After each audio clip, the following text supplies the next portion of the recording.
Hello everybody, welcome back to my channel. So for today's video, I have my first ever Halloween video. The thing is, I'm not really that much of a fan of Halloween, but I know a lot of you guys are, so I figured I would do a few DIYs throughout the month of October, just to, you know, give you some ideas, share what I've got in my own mind if I was to do a Halloween decor, and you know, what's the harm in having a few extra pieces, huh? So you can see like a little one behind me here, which is a little sneak peek. I've made a wooden sign today, a bat, and also a piece of mini bunting. So if you'd like to see how I made those, then just keep on watching. Before I do get started, I do want to say a huge thank you to everyone who has joined me over the past couple of weeks. I feel so blessed. I'm almost at 7,000 subscribers already. We're only at 6,000, like what?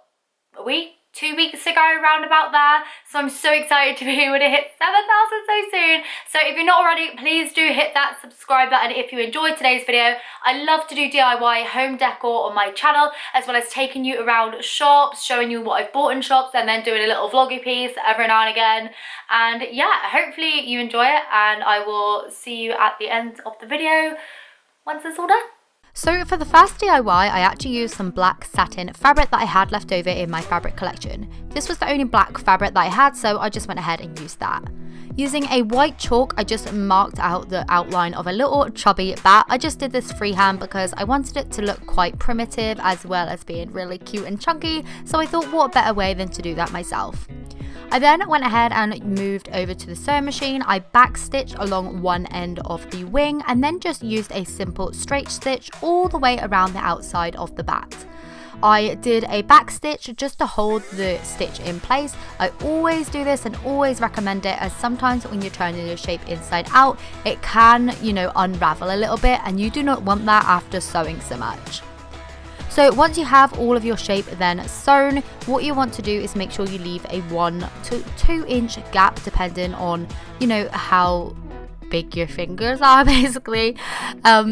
If you obviously have bigger hands, you want to make sure that you've got a bigger gap, but because I have actually quite small hands, I'm able to get a hold like about 1 inch and still be able to stuff pretty well. So I just used my pinking shears and cut off all the excess of fabric, and then used my scissors to cut on the inner corners to make sure that the fabric flows better when turning the right size way round. I then turned the shape the right side way round and then started to poke out all of like the detailed bits with a pen. So like the legs, the bat ears and everything like that, I just used to get like my pen and got it in there and made sure to poke those bits out really, really well. The better you get this poking bit out, the better your shape will be. To stuff the shape, I started off with the furthest away wing from the hole, so I just used a small bit of stuffing at a time, really, really minuscule amounts. I made sure to like fluff it out to make sure it was tiny as well, and I just really lightly stuffed the furthest away wing.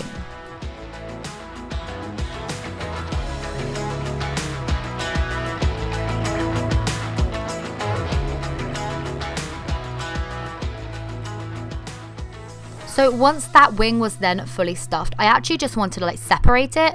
So I took the whole bat underneath the sewing machine again and top stitched over where I thought a line of the body would be. And that created like a divide between the body and the wing, which kept all the stuffing in that side, as well as, you know, making the start of the body. I then top stitched around the top curve of the wing as well as putting like 2 little lines in like the middle of the wing to act as a little bit more detail.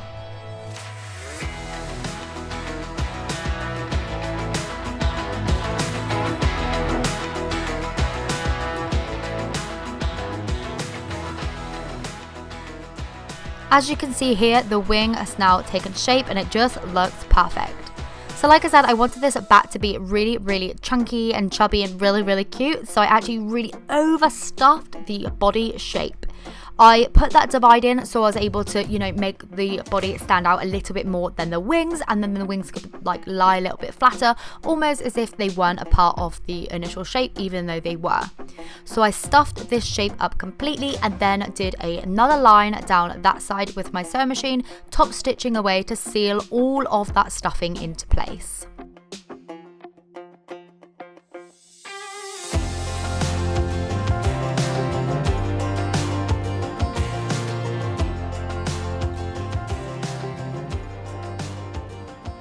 Once obviously the body and stuff was then done, I lightly stuffed the other wing, and then I just used a simple ladder stitch to close that opening without being able to see my stitching.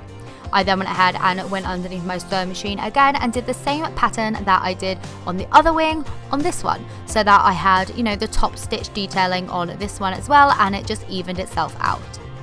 I then took one of these scouring pads, which I got from either B&M or Home Bargains, somewhere similar. It's just a metal scouring pad, and I just used some brown acrylic paints and some black acrylic paints all mixed together just to kind of give it a more rustic, primitive like look. I wanted it to look like this had been around a long time and not just made up this morning.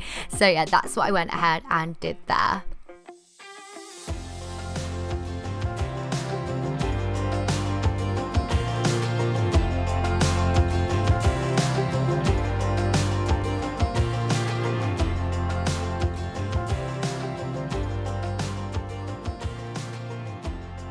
I did go ahead and dust some cinnamon on it as well. Not only did this make it look a little bit more muddier and stuff, it also made it smell like cinnamon, so really happy with that. I then took some toy safety eyes. I actually have so many of these because I make like little cute plushes and stuff. I just love making plushes. I don't know why. But yeah, to attach these, I just cut off the back and then hot glued the front into place. You can obviously do it the traditional way by using the washers and stuff like that, but with thin little plushes like this, I don't like to do that because I know you can feel like the little backs in there. That's not the life for me. And I find doing it this way on thinner plushes allows you to kind of, you know, not have that bulk of plastic inside of it. To finish off the bat, I just added some blush either side of the eyes using some chalk pastel shavings and a makeup brush. Using a little bit of fishing wire, I then managed to hang him up on the loop that's holding up like my wall hanging that I DIY'd a few months ago, and I think he just looks perfect.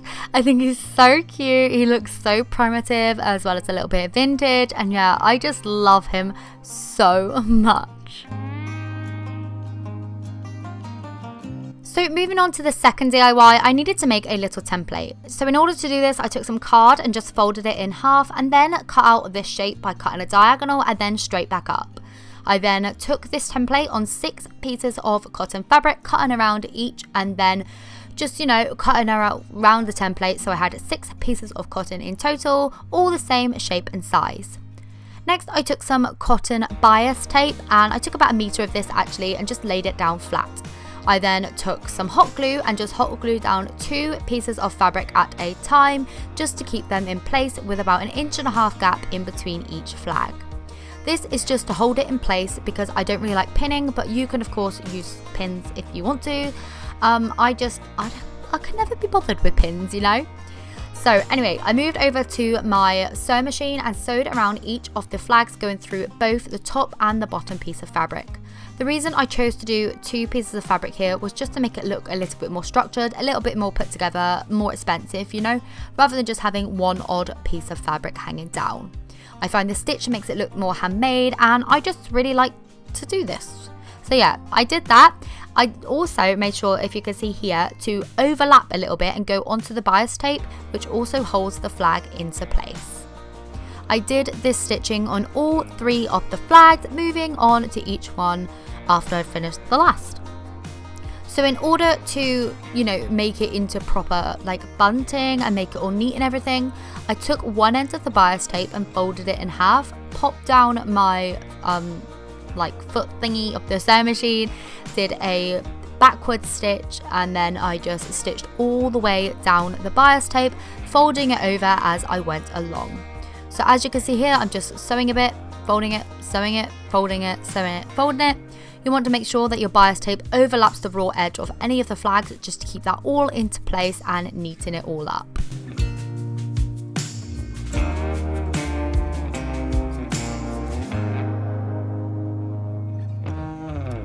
Once I had the basic kind of base for my bunting, I just used a piece of paper cut down to the size that I wanted my letters to be and drew 2 dots so that I was able to draw my letters out at the same size. I then basically just took a small paintbrush and some acrylic paint and just set to work.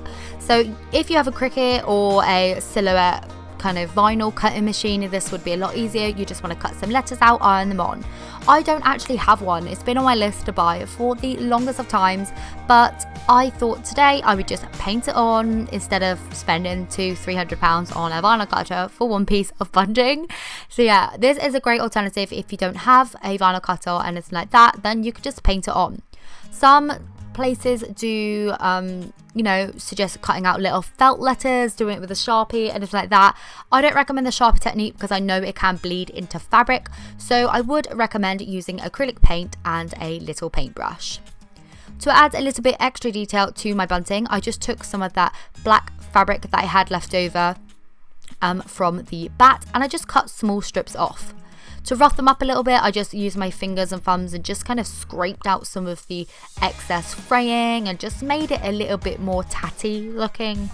And then I just tied around each little strip either side of the flags to make sure it was all perfectly balanced. Once I was happy with that, I just taped it onto the back of my mirror using some duct tape, and this is what it turned out like. I'm obsessed with it and I think it just looks so cute. Moving on to my third and final DIY today, I made up this like farmhouse box frame using the same technique that I showed in my coffee sign. I haven't included it again because I went so in depth in that video that it would kind of just be a waste of time if you've watched it, so I will make sure to leave the link to that video down in the description if you haven't already seen it. So I painted the middle of the box frame in a white chalk paint and then just used the black Posca pen to write out my lettering. I did draft it first of all with a pencil, just freehanding it really quickly, and then went over it using the black acrylic paint pen. If you don't have a paint pen, I would actually recommend getting one, but you can also use a tiny paintbrush and just some acrylic paint. I mean, that might be easy for you too. So yeah, save yourself some pennies and all that. I did find because I painted the white in chalk paint that the Posca pen did keep drying out. So I did have to keep like dabbing it down on some paper to keep it, the paint flowing and all of that. That is a problem I find with paint pens. They do tend to dry out when they have like a felt nib. But yeah, really happy with how this came out. I added a little spider web in the corner, make it a little bit more Halloweeny, and I think it just turned out really nice. So I went ahead and I removed my Hello Autumn sign from my sideboard, and I just popped up the trick or treat one. Now it is officially October. I think the contrast in size looks really nice, and I'm just really happy with the subtle little hint it gives to Halloween rather than being really, in your face and everything. So anyway, I hope you enjoyed today's video. I worked super hard on this. Honestly, it took me a couple of days to get this video done, filmed, edited, all of that. So I'm really happy with how it's turned out. I really love the little bat. Like, sometimes when you envision something in your head and you're like, I just want a chunky little bat, a little cute one, like nothing scary, because I'm not into scary Halloween. If you didn't already know, I do actually have a full cute kawaii based channel, which is how I started out on YouTube. And yeah, it's the cute life for me, the spoopy. So spoopy instead of spooky. That is the way forward for me. So yeah, anyway, I hope you enjoyed today's video. If you did, please do give it a thumbs up and don't forget to subscribe if you're not already. And I will see you very soon for another video. Bye!